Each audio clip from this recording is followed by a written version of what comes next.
নমস্কার বন্ধুরা, আশাদের খোঁজে রান্নাঘরে আপনাদের স্বাগত জানাই। আজ আমি রান্না করব আলু পটলের ডালনা। আমি আলু একটু নুন হলুদ দিয়ে ভাপিয়ে নিয়েছি আর পটল ভেজে রেখেছি। আর মশলার জন্য নিয়েছি টমেটো, আদা, লঙ্কা, এটা পেস্ট করে নেব। আর এখানে নিয়েছি হলুদ, জিরের গুঁড়ো, ধনের গুঁড়ো। আমি শুকনো লঙ্কা দেবো না, এই গরমে শুকনো লঙ্কা ঠিক পছন্দ হয় না আমার, সেই জন্য আমি কাঁচা লঙ্কা দিয়েই রান্না করছি। এখন আমি গ্যাস অন করে দিচ্ছি, দিয়ে মশলাটা পেস্ট করে নেব। আদা, কাঁচা লঙ্কা, টমেটো পেস্ট করে নিয়েছি। কড়াইতে এখন আমি সর্ষের তেল দিয়ে দিচ্ছি। আমি নিরামিষ আলু পটলের ডালনা করব।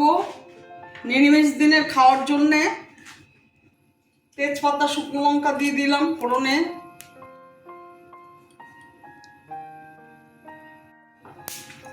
জিরে ফোড়ন দিয়ে দিলাম।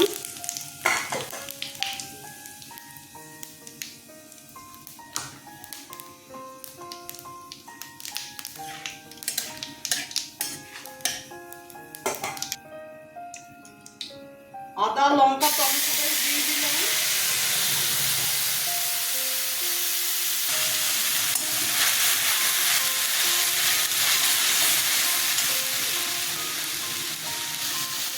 হলুদ, জিরের গুঁড়ো, ধনের গুঁড়ো দিয়ে দিলাম।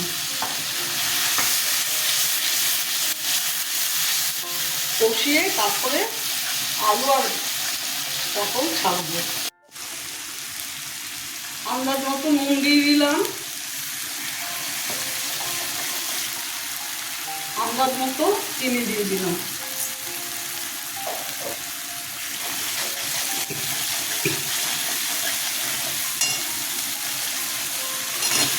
পটল ছেড়ে দিলাম।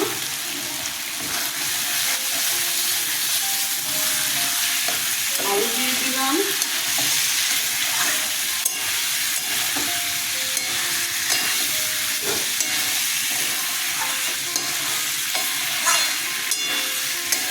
আপনারা এইভাবে আলু না ভেজেও আলু পটলের ডালনা করে খেতে পারেন, দারুণ কিন্তু ভালো লাগে। সবসময় যে আলু ভেজে নিতে হবে তার কিন্তু কোনো কথা নেই, এইভাবেও করলে খুব ভালো লাগে। জল দিয়ে দিচ্ছি, আর একটু জল দেবো।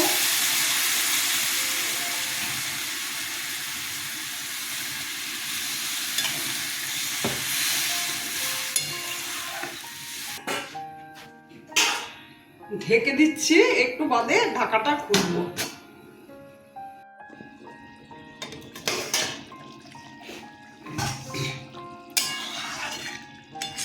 আমার পটলের ডালনা কমপ্লিট। আমার ভিডিওটা যদি আপনাদের ভালো লেগে থাকে প্লিজ একটা লাইক, শেয়ার, অবশ্যই সাবস্ক্রাইব করে দেবেন, সাথে কমেন্টস দেবেন।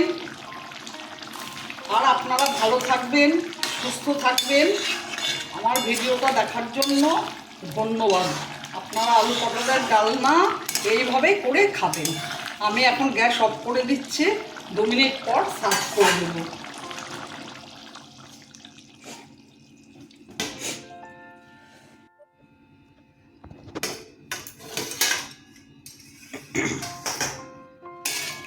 দেখুন কেমন হয়েছে।